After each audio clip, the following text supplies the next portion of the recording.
Assalamualaikum warahmatullahi wabarakatuh.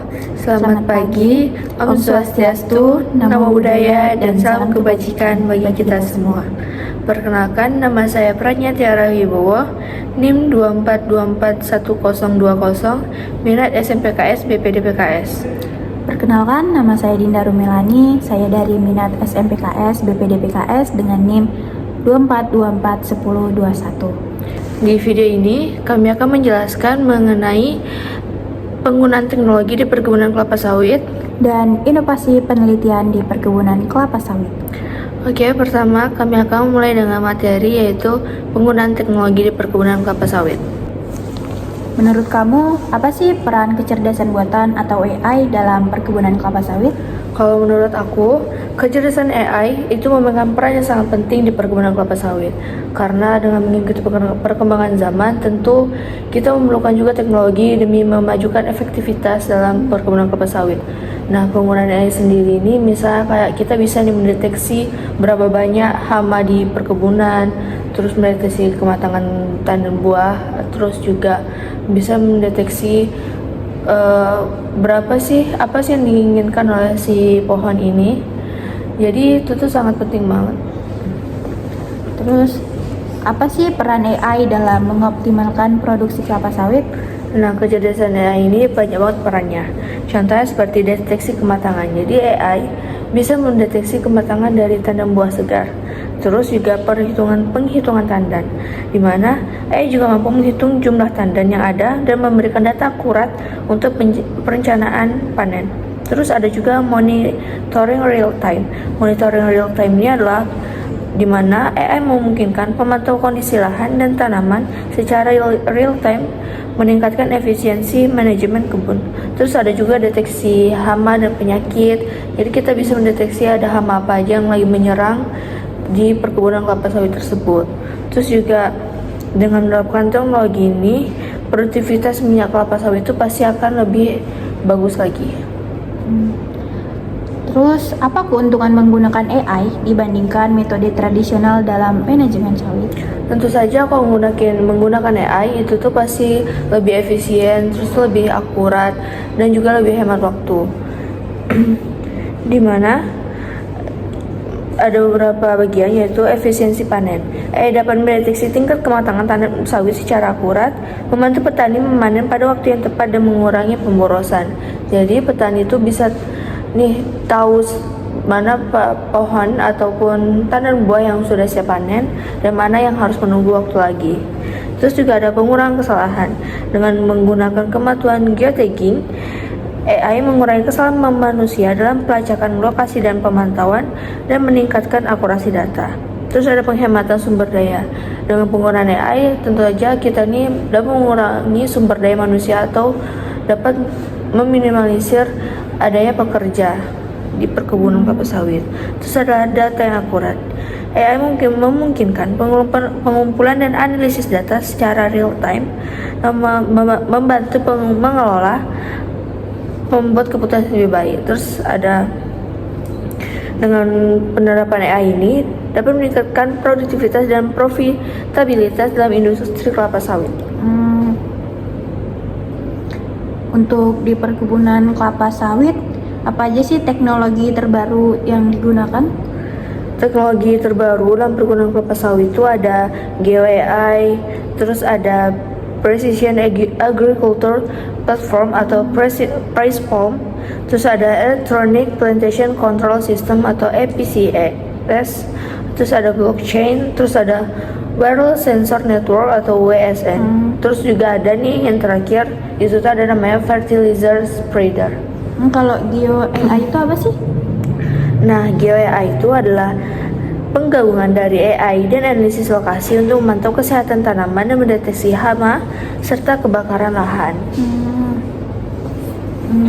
Terus apakah fertilizer spreader dapat digunakan di berbagai jenis tanah?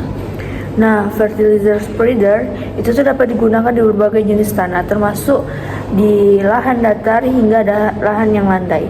Jadi alat ini dirancang untuk menyebarkan pupuk secara merata, sehingga efektif dalam meningkatkan hasil pertanian di berbagai kondisi tanah. Tapi efektivitasnya bisa dipengaruhi oleh faktor seperti kelembapan tanah, terus jenis pupuk yang digunakan. Nah, fertilizer spreader ini bisa mendeteksi misalnya di beberapa pohon itu bisa mendeteksi si pohon satu membutuhkan pupuk apa aja, terus pohon dua membutuhkan pupuk apa aja, dan dengan porsi yang seimbang. Jadi disesuaikan dengan kondisi dari pohon tersebut. Jadi menurut kamu nih, apa aja sih inovasi terbaru dalam penelitian di perkebunan kelapa sawit lebih tepatnya yang dapat dilakukan buat meningkatkan produktivitas di perkebunan kelapa sawit? Nah, jadi inovasi terbaru dalam penelitian perkebunan kelapa sawit yang dapat meningkatkan produktivitas itu mencakup pengembangan varietas dari sawit tersebut. Itu dapat dilakukan melalui bioteknologi seperti menggunakan teknik CRI-SPR untuk meningkatkan ketahanan tanaman terhadap penyakit dan kondisi iklim yang ekstrim. Selain itu, pemanfaatan sistem pertanian presisi berbasis sensor untuk memantau kebutuhan nutrisi tanaman secara lebih akurat juga menjadi inovasi penting dalam meningkatkan hasil panen. Nah, kalau bagaimana sih teknologi digital dapat berperan dalam meningkatkan efisiensi di perkebunan kelapa sawit itu? Nah, jadi teknologi digital seperti Internet of Things atau IoT dan pemanfaatan drone dapat membantu dalam pemantauan tanaman secara real time. Jadi kan kita tahu bagaimana keadaan secara nyatanya gitu kan. Terus alat-alat ini dapat mendeteksi kondisi tanah, kelembapan, dan status kesehatan tanaman sehingga memungkinkan petani untuk melakukan tindakan yang lebih cepat dan tepat seperti pemberian pupuk atau pestisida secara terarah. Selain itu, penggunaan perangkat lunak berbasis AI ini dapat juga untuk menganalisis data pertanian, dapat membantu dalam perencanaan panen dan manajemen kebun secara lebih akurat. Berarti bermanfaat banget sih ya, bermanfaat AI banget. ini atau teknologi digital ini dalam perkebunan kelapa sawit. Nah, apa aja sih pendekatannya digunakan untuk mengurangi dampak lingkungan dari perkebunan kelapa sawit? Penelitian terbaru fokus pada pengembangan sistem pertanian berkelanjutan untuk mengurangi dampak lingkungan dari perkebunan kelapa sawit itu.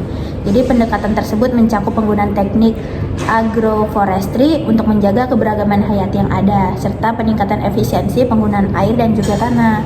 Selain itu, teknologi untuk daur ulang limbah sawit seperti tandan kosong dari kelapa sawit menjadi bahan baku energi terbarukan juga terus dikembangkan. Penggunaan pupuk organik dan pengelolaan air yang lebih efisien untuk mengurangi emisi gas rumah kaca juga menjadi bagian dari inovasi dalam pengelolaan perkebunan kelapa sawit yang ramah lingkungan. Terus, kalau boleh tahu nih, apa aja peran bioteknologi dalam memperbaiki ketahanan tanaman kelapa sawit terhadap penyakit yang sering banget menyerang tanaman kelapa sawit? Jadi tuh peran bioteknologi memainkan peran penting dalam meningkatkan ketahanan tanaman kelapa sawit terhadap penyakit. Penelitian terkini fokus pada identifikasi gen-gen yang terkait dengan resistensi terhadap penyakit seperti Ganoderma dan penyakit jamur lainnya. Dengan menggunakan teknik rekayasa genetika ini, jadi para peneliti dapat menghasilkan varietas kelapa sawit yang lebih tahan terhadap patogen tersebut, sehingga dapat mengurangi kebutuhan penggunaan pestisida kimia dan meningkatkan hasil pertanian yang lebih sehat dan berkelanjutan. Nah, balik lagi nih ke tentang penelitian. Bagaimana pengolahan data besar atau big data dapat membantu dalam penelitian kelapa sawit? Pengelolaan big data dalam penelitian kelapa sawit memungkinkan untuk menganalisis berbagai variabel yang mempengaruhi produktivitas dan kesehatan tanaman seperti cuaca, pola hujan, suhu tanah, dan faktor lingkungan lainnya. Dengan menganalisis data dalam jumlah besar ini, peneliti dapat mengidentifikasi nih tren yang dapat membantu meramalkan hasil panen, penyakit, dan kebutuhan nutrisi tanaman yang lebih akurat. Ini juga dapat memungkinkan pengambilan keputusan yang lebih cepat dan berbasis bukti, serta memperbaiki manajemen kebun secara keseluruhan. Terus, kalau boleh tahu, apa sih kontribusi penelitian dalam mengurangi deforestasi yang terkait dengan perkebunan kelapa sawit? Jadi penelitian ini berfokus pada pengembangan kebun secara lebih efisien gitu kan. Terus baik dari segi ruang maupun penggunaan sumber daya alamnya. Salah satunya adalah melalui penggunaan teknologi yang memungkinkan peningkatan hasil di daerah yang lebih kecil, mengurangi kebutuhan ekspansi perkebunan di lahan hutan. Selain itu, pendekatan zero Zero deforestation yang diterapkan oleh banyak perusahaan sawit berfokus pada pengelolaan kebun secara berkelanjutan dan meminimalkan konversi hutan.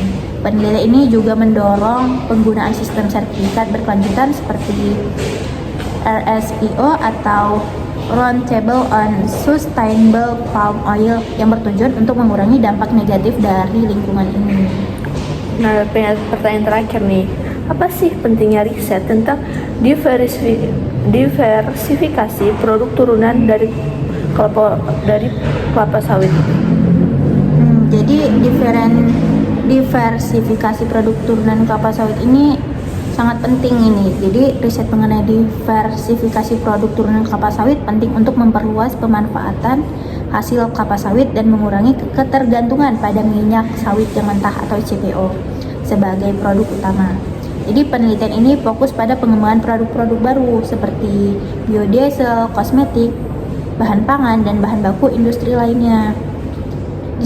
Diversifikasi produk juga memungkinkan pengelolaan limbah kelapa sawit dengan lebih efisien, seperti penggunaan tandan kosong untuk energi atau pakan ternak, yang akan mendukung perekonomian lokal dan mengurangi dampak lingkungan dari perkebunan kelapa sawit tersebut.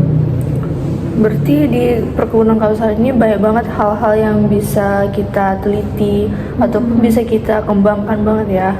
Iya. Bukan cuman kalau kita tahu kan misalnya kayak perkebunan sawit kuno, terus kayak di kebun di hutan gitu, tapi ternyata bisa diimplementasikan juga di AI ataupun kita bisa melakukan riset yang pasti berguna banget. Dari kebun kelapa sawit ini juga banyak hal yang dapat kita inovasikan sehingga bermanfaat bagi kita dan juga lingkungan. Sekian video kami mengenai penggunaan teknologi dan Inovasi penelitian di perkebunan kelapa sawit. semoga video ini Bermanfaat dan juga memberikan banyak pengetahuan bagi teman-teman. kami juga minta maaf bila ada kesalahan maupun salah kata. Kami akhiri. Assalamualaikum warahmatullahi wabarakatuh. Terima kasih.